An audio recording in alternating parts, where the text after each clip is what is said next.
Train अपनी पूरी रफ्तार से भागी जा रही थी, किंतु इससे भी तेज भाग रहा था मोहित का मन। भागती ट्रेन के शोर से भी अधिक माला के पत्र के शब्द उनके दिमाग पर हथौड़े बरसा रहे थे और चोट से बचने के लिए उन्होंने अपना चेहरा खिड़की से सटा लिया और प्रकृति के विस्तार में अपनी आंखें गड़ा दी। किंतु दूर दूर तक फैले हुए खेत खलियान और भागते हुए वृक्ष भी उनके मन को ना बांध सके। मन बार बार वर्तमान से अतीत की ओर भाग रहा था। उनकी बहन माला ने मनोविज्ञान में एमए किया था। उसका इरादा पीएचडी करने का था। वह शुरू से ही पढ़ने में बहुत तेज थी। मेहनत एवं लगन की उसमें कमी नहीं थी। लेक्चरर बनकर अपना एक अलग स्थान बनाने के लिए वह जी जान से जुट गई थी। लेकिन माला कहाँ जानती थी कि कभी कभी एक छोटा सा अनुरोध भी जीवन को नया मोड़ दे देता है। मानव ने उसे एक विवाह समारोह में देखा था और वहीं उसे उसने पसंद कर लिया था। उसकी ओर से जब विवाह का प्रस्ताव आया तो माला ने तुरंत इनकार कर दिया। विवाह के लिए वह अपने करियर को दांव पर नहीं लगा सकती थी। विवाह तो बाद में भी किया जा सकता था। उसके भाई मोहित, जो मित्र और पथ प्रदर्शक भी थे, उनकी भी यही इच्छा थी कि पहले करियर फिर विवाह। भाभी रश्मि ने दोनों को समझाया था कि जीवन में ऐसे मौके बार बार नहीं आते। माला, ऐसे मौक़ों की कभी अवहेलना मत करो। माला ने प्रतिरोध करते हुए कहा, भाभी, तुम भली भांति जानती हो कि मैंने वर्षों से एक ही सपना देखा है कि मैं जीवन में कुछ बनूं, और तुम लोग मेरा यह स्वप्न तोड़ देना चाहते हो। बहुत सोचने के बाद मोहित को रश्मि की बात अधिक उचित जान पड़ी। उन्होंने सुझाया, क्यों न ऐसा रास्ता अपनाया जाए जिससे लड़का भी हाथ से ना जाए और माला की इच्छा भी रह जाए। मानव से पत्र व्यवहार करके यह स्पष्ट कर लेते हैं कि उसे विवाह के बाद माला के पीएचडी करने पर कोई आपत्ति तो नहीं। इसके बाद मोहित और मानव के बीच पत्र व्यवहार हुआ, जिससे पता चला कि मानव को इस पर कोई आपत्ति न थी। तब खुशी खुशी माला और मानव का विवाह हो गया। माला को विदा करते हुए जहां मोहित को उसके दूर चले जाने का गम था, वहीं यह संतोष भी था कि उन्होंने बहन के प्रति कर्तव्यों को पूरा करके माँ को दिया हुआ वचन निभाया है। इसके लिए वह रश्मि के भी आभारी थे, जिसने भाभी के रूप में माला को माँ जैसा स्नेह दिया था। विवाह के बाद माला जब पहली बार मानव के साथ मायके आई तो मोहित को उसकी खुशी देखकर सुखद अनुभूति हुई। समय का पंछी आगे उड़ता रहा और देखते देखते 6 वर्ष बीत गए। इस बीच माला 2 बच्चों की माँ भी बन गई। शादी के बाद जब कभी मोहित और रश्मि ने उसे पीएचडी करने के विषय में पूछा तो वह हंसकर टाल गई। मोहित समझते माला अपने विवाहित जीवन के सुख में इतना खो गई है कि अब वह पीएचडी करने की बात भूल बैठी है। उनका माला के बारे में यह भ्रम न जाने कब तक बना रहता यदि अचानक उन्हें उसका भेजा पत्र न मिलता। पत्र देखते ही वह माला से मिलने के लिए चल पड़े थे। अचानक ट्रेन का झटका लगा और मोहित अतीत से वर्तमान में लौट आए। उन्होंने जेब से पत्र निकाला, फिर एक बार उनकी नज़रें इन पंक्तियों पर अटक गई। पिछले 6 सालों से अपने ही घर में अपने वजूद को तलाश करते करते थक गई हूँ मैं। इससे पहले कि पूरी तरह टूटकर बिखर जाऊं, मुझे यहाँ से ले जाओ। पत्र पढ़ते ही मोहित बेचैन हो उठे। उनका शेष सफ़र बहुत कठिनाई से बीता। बड़ौदा स्टेशन पर उतरते ही उन्होंने टैक्सी पकड़े और माला के घर जा पहुँचे। बड़े भाई को दिखते ही माला उनसे लिपट गई और सुबकने लगी। मानव आश्चर्यचकित होकर बोला, अरे भैया, आप आने की खबर कर देते तो मैं स्टेशन पहुंच जाता। कहते हुए उसने मोहित भैया के पैर छूए। अचानक ऑफिस का कुछ विशेष काम निकल आया, इसीलिए खबर देने का समय ही नहीं मिला। चलो अच्छा हुआ, इसी बहाने आप आए तो। माला के ससुर ने मोहित को सोफे पर बैठाते हुए कहा। अनु कहाँ है? मोहित ने चारों तरफ निगाहें दौड़ाते हुए पूछा। अनु स्कूल गई है, माला बोली, और बेटे को अपने भाई की गोद में देकर चाय का प्रबंध करने चली गई।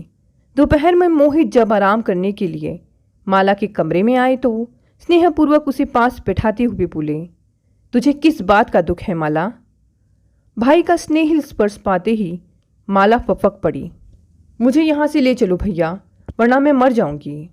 और उसके बाद माला ने धीरे धीरे मोहित भैया को सब बता दिया।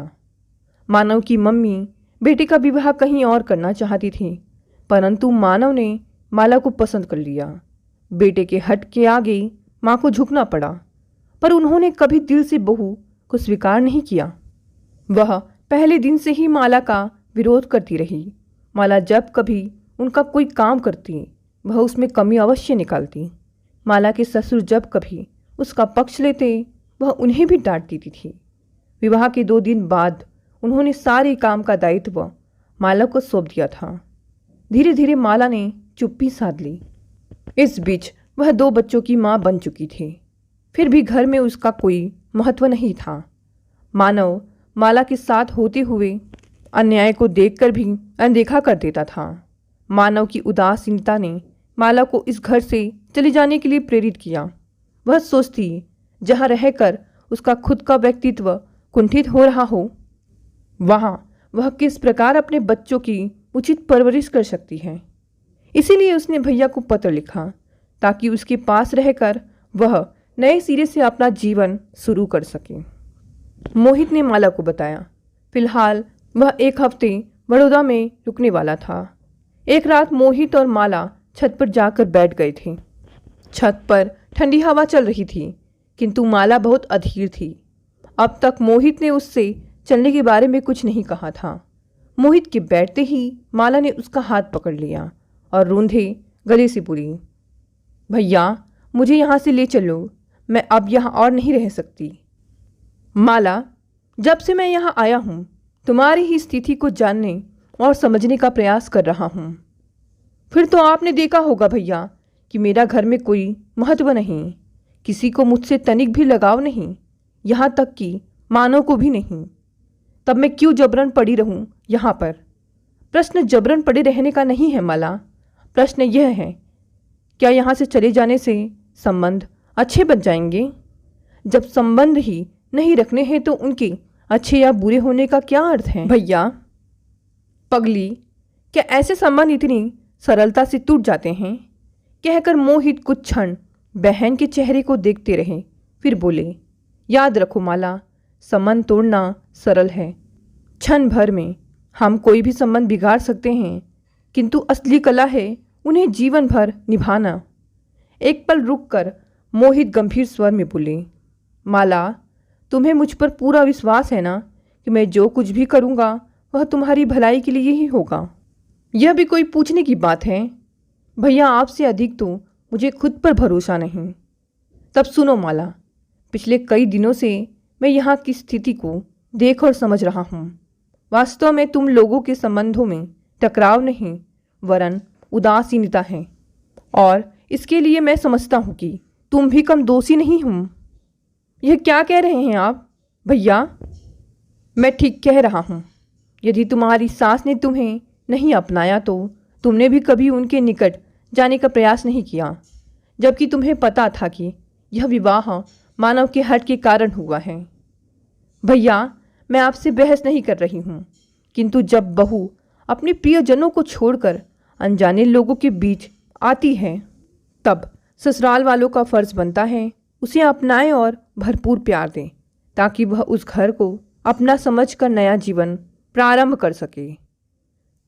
मोहित ने सिर हिलाते हुए माला की बात का समर्थन किया, फिर उसे समझाते हुए बोले, जीवन में सदैव सब कुछ सरलता से प्राप्त नहीं होता है, कभी कभी उसके लिए अथक प्रयास भी करना पड़ता है। याद रखो माला, किसी से कुछ पा लेना व्यक्ति की अपनी क्षमता पर निर्भर करता है। अब इन बातों से क्या लाभ? माला बोली, अब तो सब कुछ समाप्त हो चुका है। इन लोगों के व्यवहार ने मेरा मन मार दिया है। अब कुछ भी करने का उत्साह शेष नहीं है। माला, जब हमें ऐसा लगे कि अंधकार अब कभी समाप्त नहीं होगा, तभी प्रकाश की किरण दिखाई देने की संभावना प्रबलतम होती है। इन टिमटिमाती हुई बत्तियों को देखो। इतना कहकर मोहित ने हाथ से एक और इशारा किया। माला ने उस ओर देखा। पूरी तरह अंधकार में किसी फैक्ट्री की वह जलती हुई 3-4 बत्तियाँ बड़ी भली लग रही थी। अपनी ज़िंदगी के अंधकार में हमें इसी तरह के बिंदुओं से अपना आगे का रास्ता चुनना चाहिए। मोहित ने कहा। आपने इतनी अच्छी बातें कहाँ से सीखी हैं भैया? माला मोहित की बातों से प्रभावित होकर बोली। माँ से। माला, तुम उस समय बहुत छोटी थी।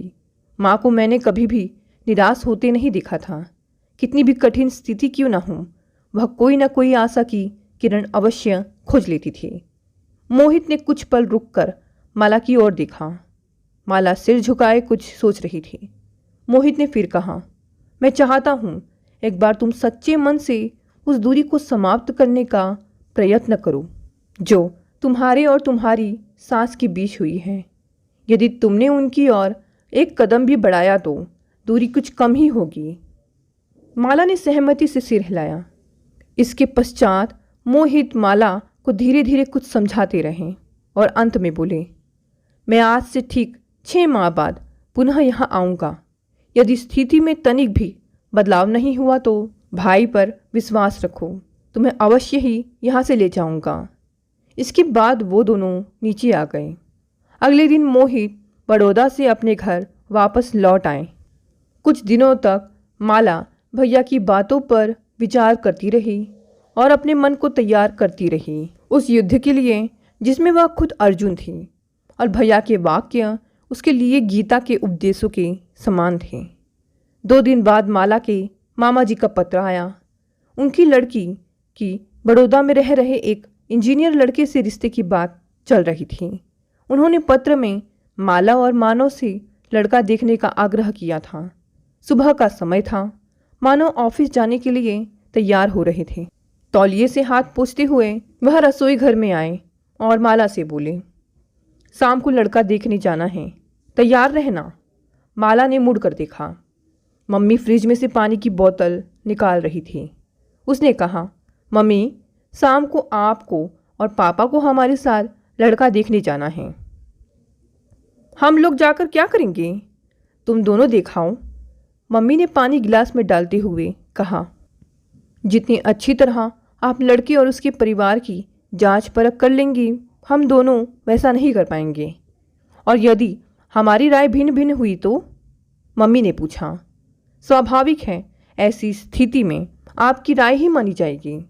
माता पिता बच्चों से अधिक अनुभवी और समझदार होते हैं। उनका निर्णय गलत नहीं होता है। माला ने विनम्रता से उत्तर दिया। मम्मी और मानव कुछ आश्चर्यचकित होकर माला की ओर देखने लगे।